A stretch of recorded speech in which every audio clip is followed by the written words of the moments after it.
Okay, welcome back to MD Model Works in association with Alclad 2. The F-16, this is part 2 obviously. The F-16 is coming along nicely. What we did, I've got some more parts off to sort in a little while, but what we're going to do first, we have on the F-16, obviously we have major intakes. The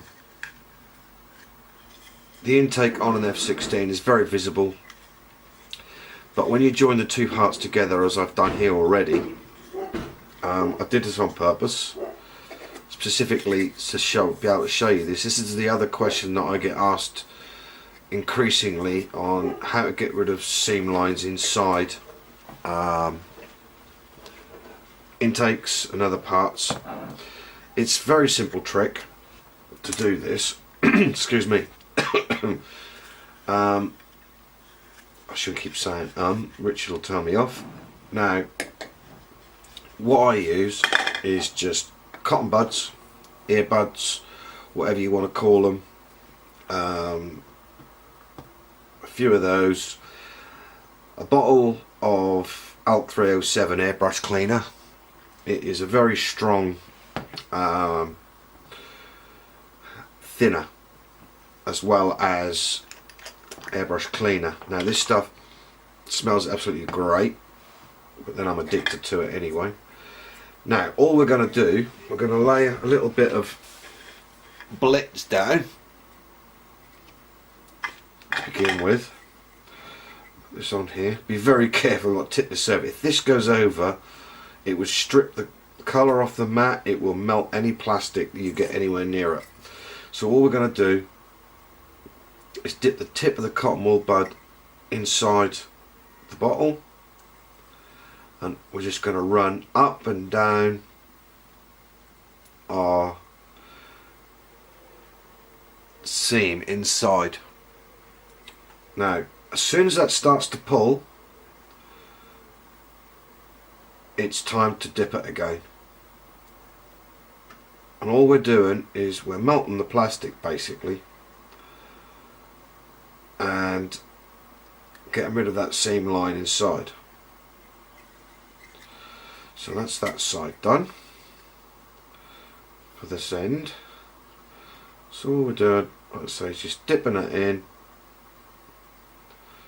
letting it run through all the way through that intake. Or this is actually the rear of the intake before we hit the engine.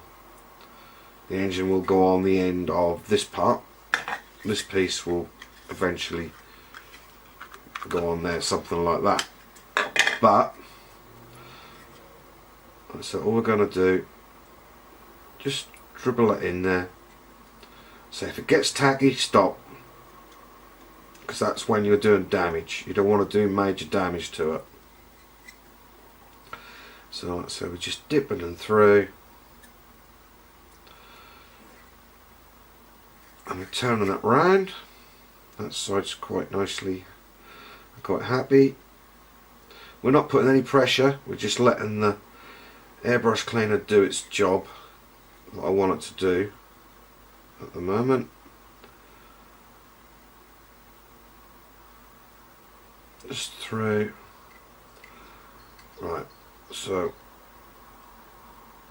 then we just got to smooth it off just gently all the way through. Now that's the seam completely removed from the inside of there. Now what we'll do, we'll just lay that to one side for a little while to dry, and we'll do the main intake section exactly the same. Just gently, not, I wouldn't say rubbing. Rubbing's wrong.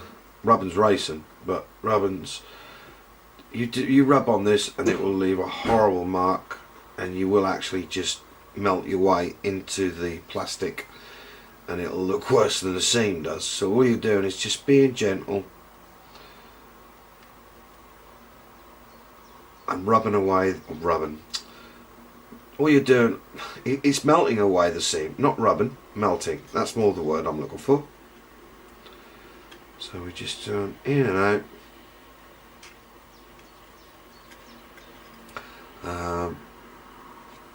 I tend not to use too many times. Just keep dipping it into our airbrush, or into your airbrush cleaner.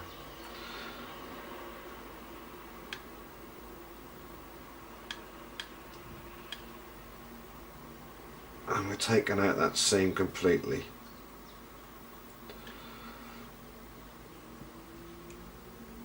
Now I can see that that seam on that side has gone. Looking down the side. Excuse me. And we'll just put a little bit more on this side just to keep it in there. Because you're going to get your at shows, you're going to have people, oh look down the seam, they left the seam line in. Well, hey ho.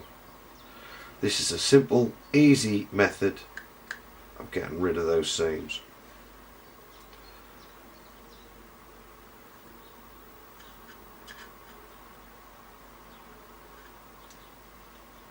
Now I can see in there that the seams have gone. Now all we'll do, like I say, is stand that side just for a little while. We'll dump that airbrush cleaner. I'm getting mad here this morning. It's Sunday, it's tiring. The wife's had me doing some work in the house. Not used to that. Anyway, we'll come back to our parts here. These parts we're going to get ready. Now this is the inside of the cradle for the engine. Now let's take this bit of blitz away. I'll just fold that up. That can be used for airbrush cleaning later. Looking after Johnny Polar Bear. So we'll bring you in just a touch.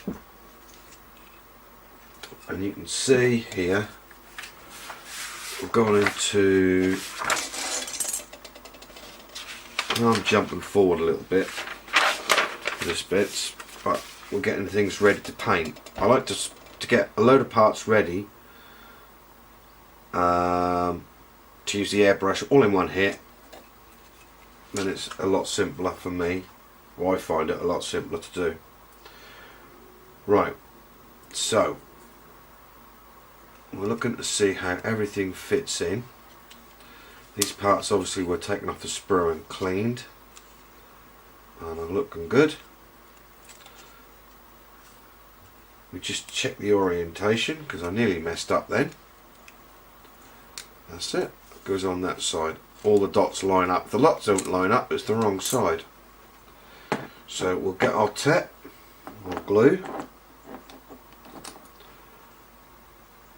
and I run a bead along the top there, on the side, and just a little bit of glue just to hold it in place. And then what you can do is just to create that nice little bond, just a touch of glue. The capillary action will do the work for you, so all you need to do is that, and then run a small bead across the top, and that's that in place. Excuse me. Next part, exactly the same situation. So we'll run a line of glue along the bottom, line of glue on the top, bit through the middle, and then line them up, just place it in, and then run just one bead of glue across the top. That will melt and hold itself perfectly. Okay, then obviously we've got some other parts here which we've got ready. Now I missed a couple of nuggets off the edge there. Just trim those up. Sounds like Leah's about up in her plane. T6 Harvard. Hope it's her.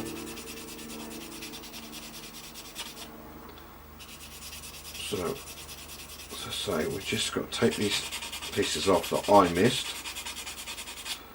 This is where the engine's going to slide into. So we need just to make sure everything's flat, ready for it to be put together. Now, we have the bulkhead for the engine. This is never ever going to be seen again, but we're going to do the job properly. So that's just going to fit onto there nicely like that, and that's all painted in the same colour, which makes life a little easier. So from the outside, again, just going to check we can just see that will fit on there nicely. So we just run some glue along our edges just to glue that into place.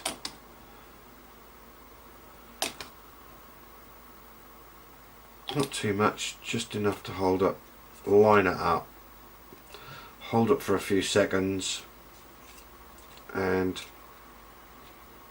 we're in. So that will all take paint in one hit. Excuse me. On a bulkhead we have one piece just to place on there, so just a touch of glue into place. Now I've got a strip of plastic, styrene or whatever you want to call it, styrene. I'm going to open that up and place that on top for ease of painting. Something we can hold, because what we're going to do with this, we're going to paint everything in one hit, including the wheel bay and most of the sections we're going to need for this part, and we'll spray that all together. So I'll get the airbrush ready, cleaned up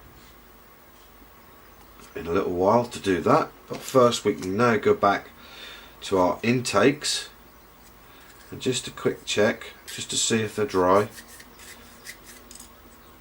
This one certainly is. I knocked that piece off. Didn't quite use enough glue, so I can go back on again.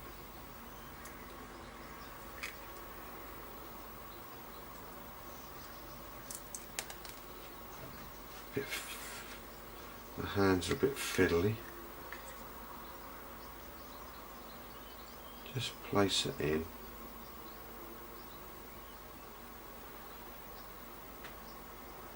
Pieces, just like so. Use a pair of tweezers, Mark, it's easier. Place it in, little touch of glue just to make sure she's in, and press her down. Right, so I'll bring you in a little bit here so you can see what I'm up to. Now the seam is completely gone. What I want to do now is to get rid of some of the rough areas. You will cause rough areas, although it's not bad. Now these I buy from Mr. Flory, Phil Flory. Love him or hate him, I think he's good. He taught me a lot as a young, when I started again, I learnt a lot of the new methods from this guy. But I bought, one of my first purchases was a set of sticks that he does, sanding sticks. Yes, you can use the stuff out of, use the wife's nail files or whatever, but I do find these are dedicated to the job that we want them for, and they do a brilliant job. So I'm actually just going to run a little bit of a harder one through it.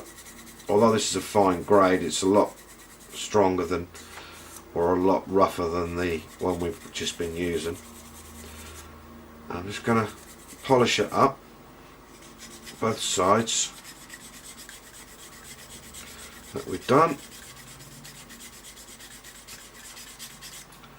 just to get rid of any marks that the airbrush cleaners that's left.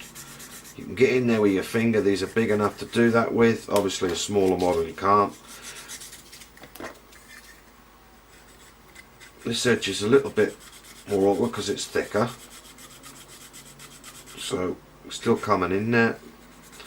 And again on that side, that's quite good. And then just give it a little bit of a polish with sand and sponge rather than a stick, just to get rid of any debris that's left in there. Get your finger right in. This does need a little bit of pressure because you are at an angle, so normally I'd say don't use the pressure. Excuse me. And we're digging it in. And we feel along the seam. And if we're happy, we just turn over, start on the other side.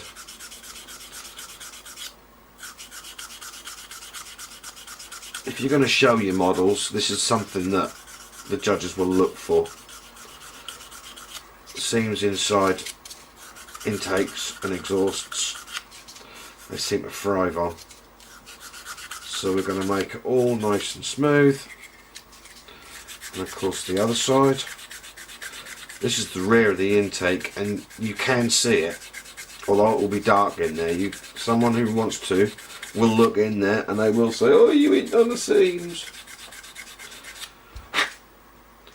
Now, there is no seam left in there. That is lovely and smooth. We can't polish it anymore. We could if we had a lot thinner polishing sticks, but the polishing sticks that I use are quite thick.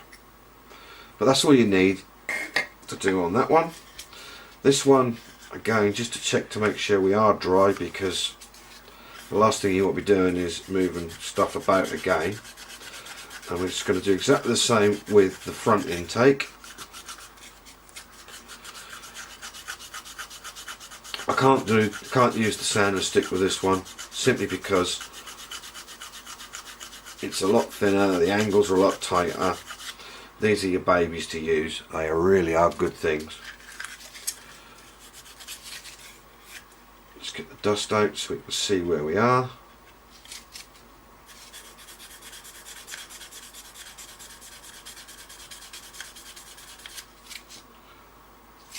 And again on this side, this end, get your finger deep in there if you can. I've got massive sausage hands, so it's not that easy for me. And get rid of any edges that you can, just like that. Okay. And of course the front, the most important part. This will be seen quite easily, so we need to really give this end a really good polish. I ain't getting my finger in there ain't no way. So we're just going to go in and get rid of that seam, just like that. And clean up any residue that's in there. That side's lovely. Right, here we go again. I don't think I can get my finger in there. I'm not going to risk it. Pushing it through.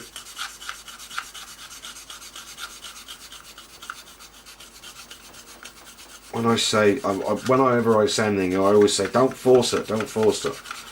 This you have to, because you've got no way of putting any pressure on it. And there we go. In what? How long did that take? Under 20 minutes we have a seamless intake ready to go. I don't think you'll be able to see it too well.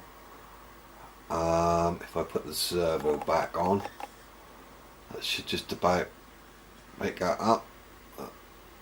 And there you go. We have no seams left whatsoever. Brilliant stuff.